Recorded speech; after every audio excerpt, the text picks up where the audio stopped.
Hi everyone, and welcome to a very special episode of Kingdom Hearts Union. I'm your host Brandon, and today we're going to look at quite possibly the most obscure Kingdom Hearts project I have ever encountered.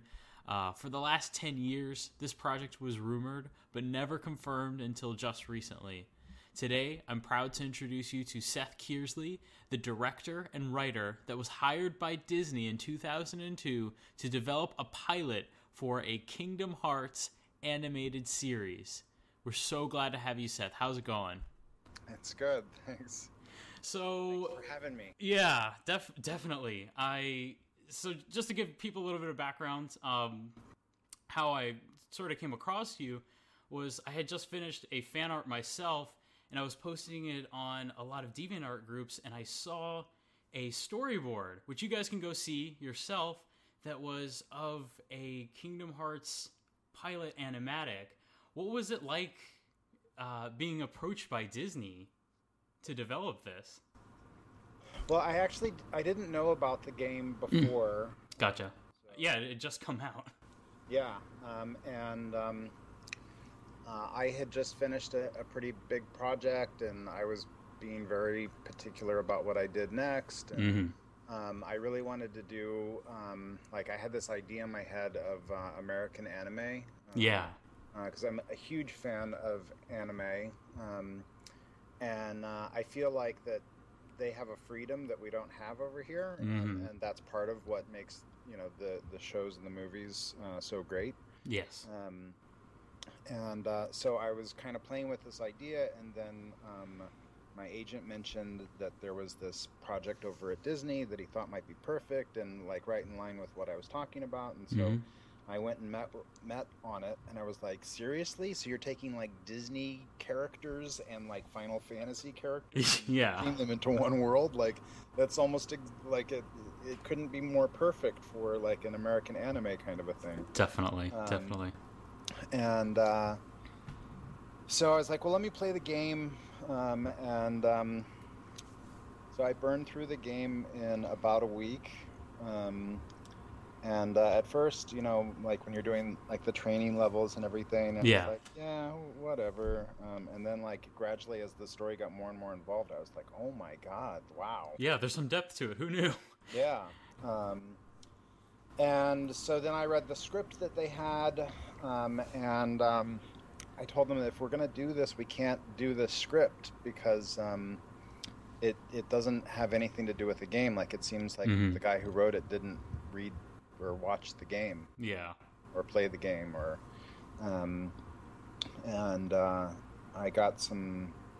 I almost didn't get to do the thing because I said that. Wow. Yeah, I can imagine Disney doesn't take that too kindly. Yeah, well, and then I found out kind of through the grapevine that it was actually the guy who was then the head of the studio. That script was his idea. And so then I had a long conversation with him, and I was like, it's not that script is bad, or that the idea is bad. It's just that there's this whole bigger story in the game that isn't reflected here. It had none of the Sora, Riku, Kairi story. Yeah, that is the core engagement of the plot is their story. So it really felt like the episode took place in Agrabah, and it really felt like an episode of Aladdin that took place in, that had, the Kingdom Hearts characters as guest stars. Yeah. Aladdin was the main character in the thing, and he was doing all the cool stuff, and I was like, yeah, you don't even really see Aladdin in the game.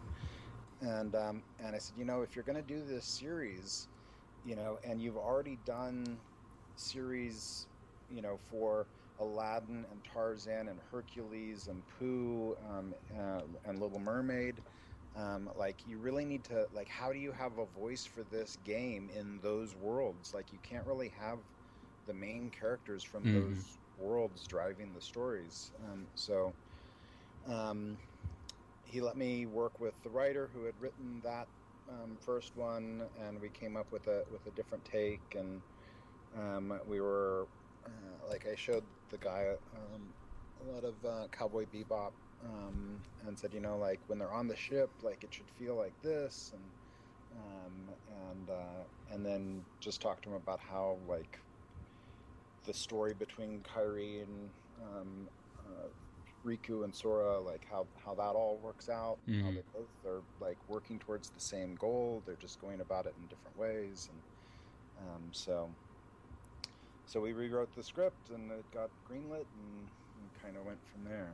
So that sounds fantastic. And just so you guys listening can see it, if you just want to go to deviantart.com and just do a quick search for Kingdom Hearts pilot board, and it should be the first results last I checked, and it'll be on Seth's DeviantArt page, and you can have a look through it.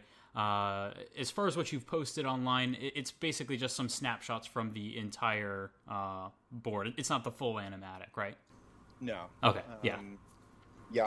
I mean the project, like once it got to board stage, I really wanted to board the whole thing myself, because I felt like that's what an anime director does, and I kind of took the whole production from Disney to kind of my own little studio, which is like was basically my house, and I tried to do as much of the whole thing myself as possible, and so what you see online is my favorite panels from the thing, because there are definitely some panels that are, the drawings aren't as good, but they're going by so fast. Yeah. And then there were a lot of panels that it was just a piece of a panel that I was gonna composite together later. Yeah. And a lot of the panels also, they don't have backgrounds, because I pulled the backgrounds. Like I actually went to the Disney archive and pulled backgrounds from the Aladdin feature, which is amazing. Now, would that? I mean, since this was sort of a pilot intending to be for an actual show, would that have been the direction you took, where you could use backgrounds from the original source material movies in with the show itself as well? Yeah, I mean that was my plan. Yeah, I thought that, like, beside the story with the kids, like it's a great story, and the whole idea of like an evil working its way through different universes and things like that. From a production standpoint, it would have been an awesome show to make, because there's so much material to pull from. Definitely. And I felt like having the actual backgrounds from the movie, that it made the worlds feel more real, and kind of tied it in with that universe a little bit more. Yeah, I could also imagine that it might also maybe affect the cinematography a bit, because the cinematography in a Disney feature, tends to be a little bit more dynamic and free than what you would normally get from a television, like a television series where it might look more like a comic strip, maybe like Phineas and Ferb, a little bit more flat. Yeah, I definitely would have been going more cinematic with the series. Wow. Oh man. Yeah. That sounds so awesome. Yeah, I mean, like, honestly, it was the coolest project that never went, and in the Animatic, because the Animatic isn't for air, so you can sort of pull from whatever. So I had like Gladiator music playing in awesome. in there, and there's a moment where Sora and Riku reunite. And then there's a moment when Riku gets taken back to like Maleficent's lair or realm or whatever. And I had there's a cue on the Gladiator soundtrack I think it's called Patricide. And it's like just gut wrenching. I think that's when he's killed in Gladiator, and is like imagining walking through the fields with his daughter again or something. But it was so powerful in the thing, and it was kind of hard in the Animatic because they want it to be, they always want it to be like episode 7. Like they don't want you to do the start story, and yet you have to get everyone up to speed. And it's also, I think it was a 7-minute one. It may have been 11 minutes. Because it's more of a pilot presentation. Yeah, that's really tight to cover anything from Kingdom Hearts. 7 minutes. I had to kind of cover a lot of ground. So I started on the island with the kids, and then the Heartless attack on the island, and then it got a little bit more surreal, and Sora wakes up, and he's on the ship with Goofy and Donald, and they're like coming into Agrabah, and he mentions missing his friends and stuff, and then we see Riku and Maleficent, and then we go and see Riku and Maleficent, and she's kind of giving him his mission, and kind of like hint that like Riku's only doing this to try to get Kairi back, and then they meet up, and it seems like that they're going to be friends again, but then Riku kind of pushes Sora out of the way to get to the lamp, and then once he gets the lamp, he becomes possessed by Maleficent. Yeah, that's pretty awesome. And I think one of the panels on there is where he has the white eyes. Yeah. And so that's when he becomes possessed by Maleficent, and turns, and he's saying lines, and it's Riku's voice, and then as he turns, his voice turns to Maleficent's voice, and then Sora like goes and bumps him, and so he drops the lamp, and Sora catches it, and there's like a giant heartless hand coming through a portal that grabs Riku, and right as it grabs Riku, Sora and Riku are like reaching out for each other. Patricide music is playing in the background. So fitting. And Riku snaps out of it, and like realizes what's happening, and he just gets pulled back through the portal, and the portal closes, and then it kind of wraps up with Maleficent and Riku, like her saying, how he failed her, and then Sora and Donald and Goofy, feeling bad about, how it all went down and everything, and so yeah, pretty dark. But I think that definitely fits with Kingdom Hearts, because that's what it is. Yeah, well, I remember when we were recording it, the actress that plays Maleficent, I kept saying, no, like, it's got to be more evil. And she's like, well, I mean, how evil do you want it to be? And I'm like, that room you're in should be dripping evil when you're done. And she got this, like, grin on her face, and she's like, okay. And she's like, I never get to go that evil with Maleficent, and I'm like, great. Maleficent is kind of like the most evil character in the thing, so, yeah, like, she's the head honcho of evil in this game, so it's got to be that way. It's so cool.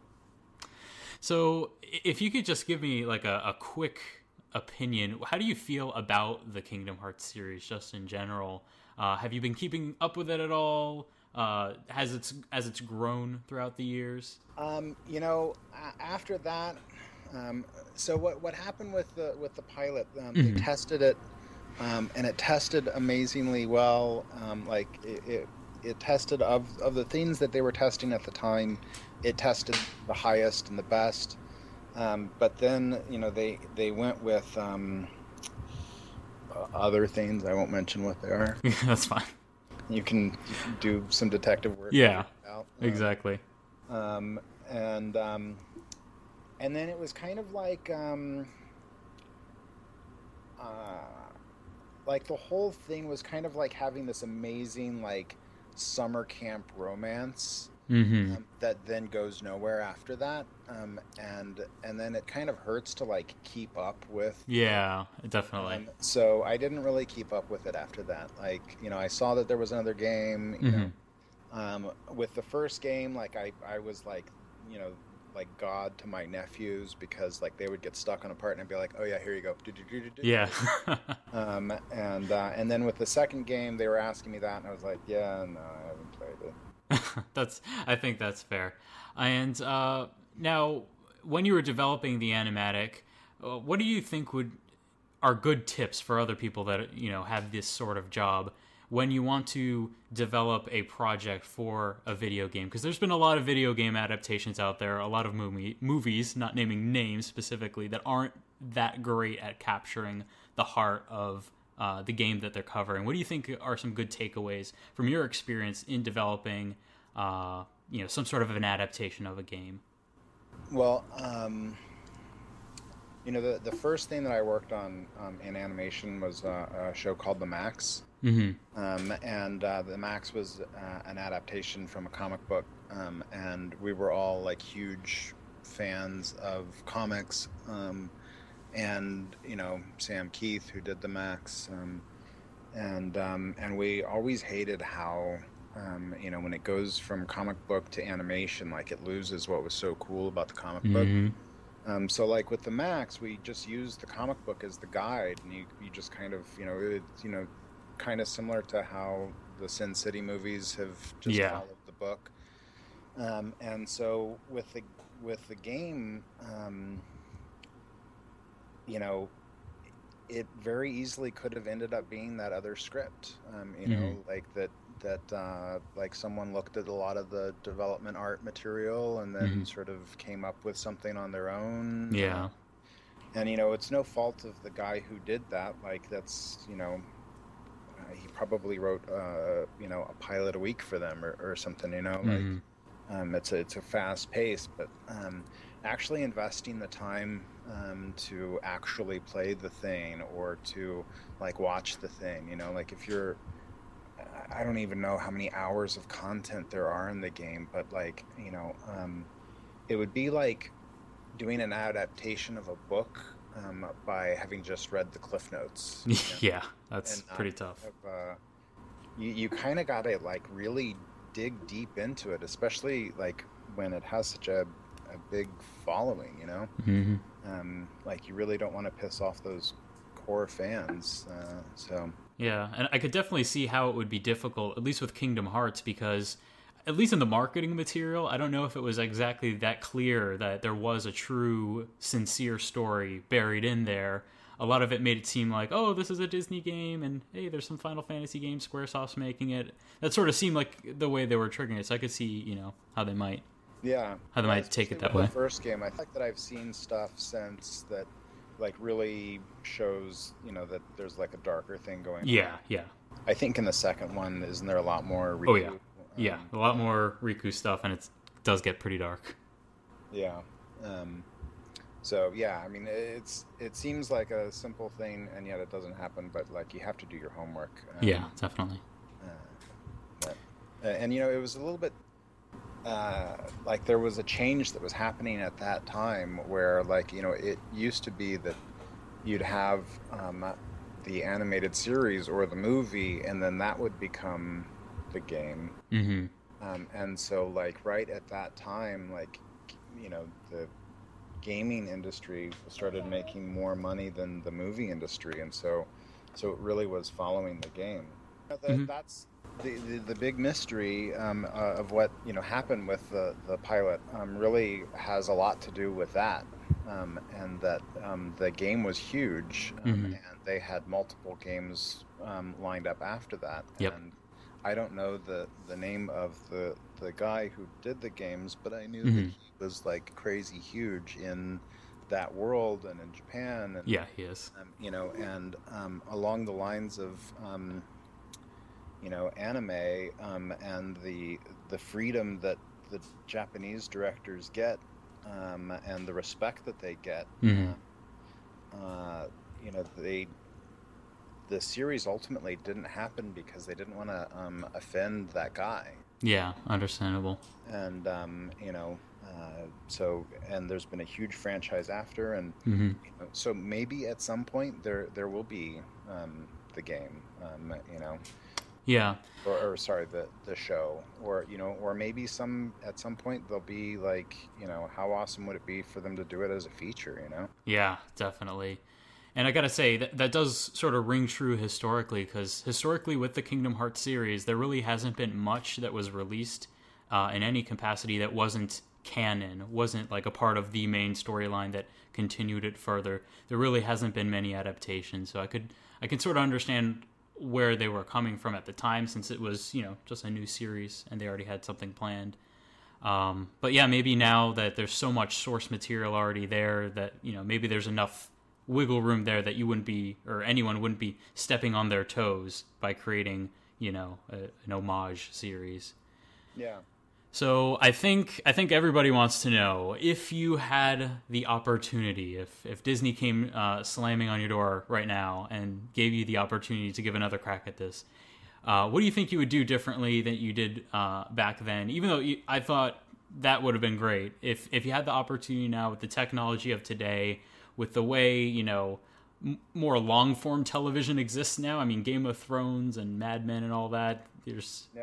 The television industry has been changing a lot very recently. What sort of things do you think you would do differently now than you would have done back then? I mean, it would definitely be a 3D or CG thing. Okay. That would be a no-brainer, where that wouldn't have happened before for TV. But yeah. like, now that they've done like Tron and some other stuff, like where you could actually pull it off. But like content-wise, what I was planning on doing then was an arc over this a season arc, like a series arc, and like really following what was going on with the game, and I would still do that, and that still isn't really done. I mean, they did it a little bit in Tron, but I remember from when I was a kid, like the show that I like raced home every day to see was Robotech, the first incarnation of that. And I like remember thinking that it was cool, like the first few episodes, and then they go out to space, and it's like, yeah, okay, it's cool, it's like space, and then they killed off one of the main characters, and I was like, what? Yeah. What? And it was like after that, like I couldn't not see that, and it was kind of like with the game, like when it takes that turn to the dark, that I was like, oh my god, they're doing this in a game. Yeah. And so I would want to do the same thing with the series. So yeah, and I gotta say, from what I've seen of the pilot board, I think pretty much anyone can agree. There's a lot of evidence in there that it was clearly a tribute to the series and not something that really deviated from its vision. So. Wow. Yeah, definitely an amazing project, but unfortunately, circumstances would have it otherwise. Yeah. I mean, maybe it'll happen again. Yeah, you never know. Maybe some executive at Disney will hear this interview and be like, you know what? We should do that. I hope so. I'm pretty sure there's some people at Square Enix, at least the North American side, that listen to it. So yeah, hey, anybody at Square Enix, if you want to pass this along. This guy did a great job. You got to really look at what he did. It was amazing. Well, thank you. It was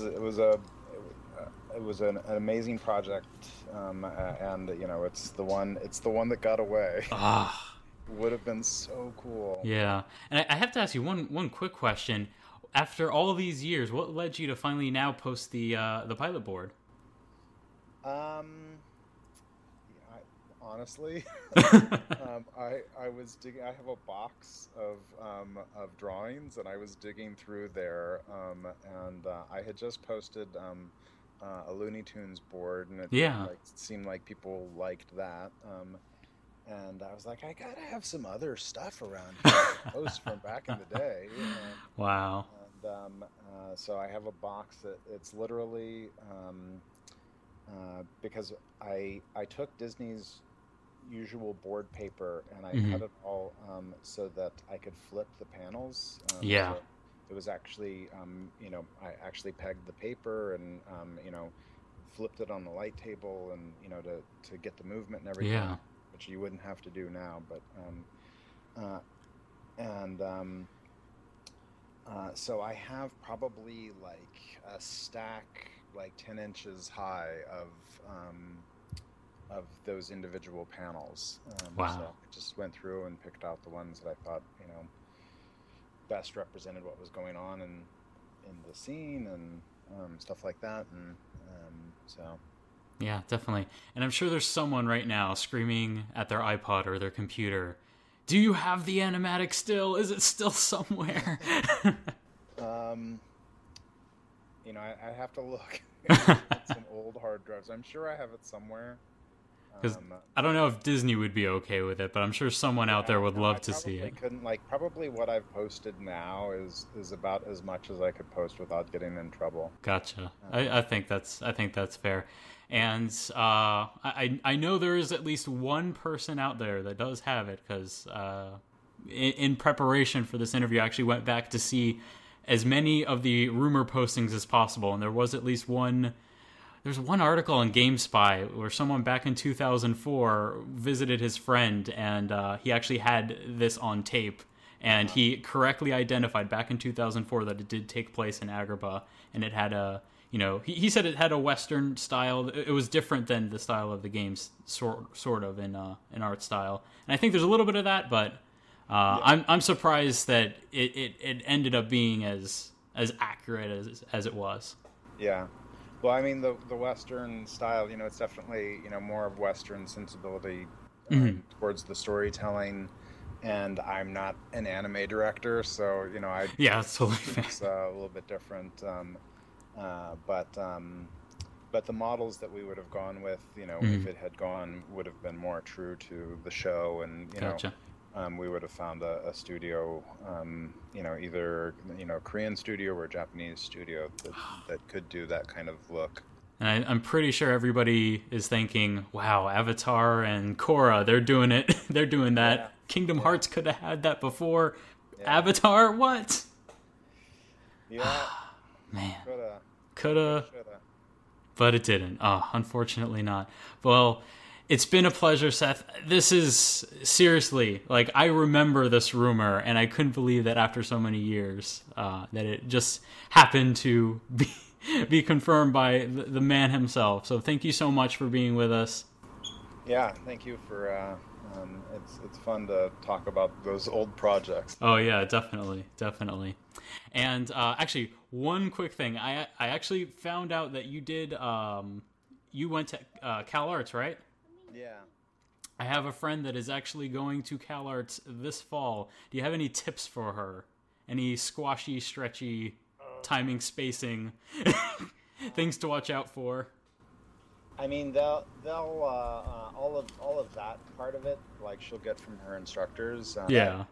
I would say, make films that are as true to her as she can.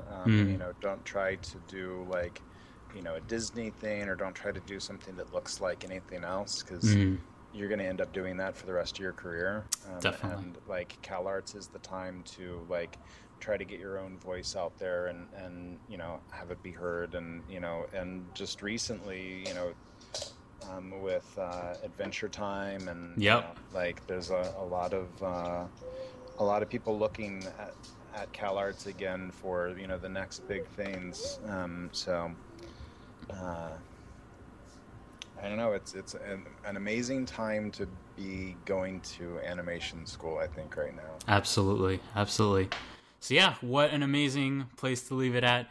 I just want to let you guys know that you can check out the next episode of Kingdom Hearts Union, which should be out at the time we post this interview. Just as a reminder, you guys can subscribe to the Final Fantasy and Kingdom Hearts Union podcast on the iTunes Store. Just search for Kingdom Hearts or Final Fantasy, and you will see we are the #1 result. And you can catch every episode at kingdomheartsunion.com or kh2.co.uk. So yeah, I think that's pretty much it. Do you have any parting messages for our listeners? Thanks. Not really. I think that's completely fair. So anyway, I'm Brandon saying goodbye. This has been a tweaksmusic.com and kingdomheartsunion.com production.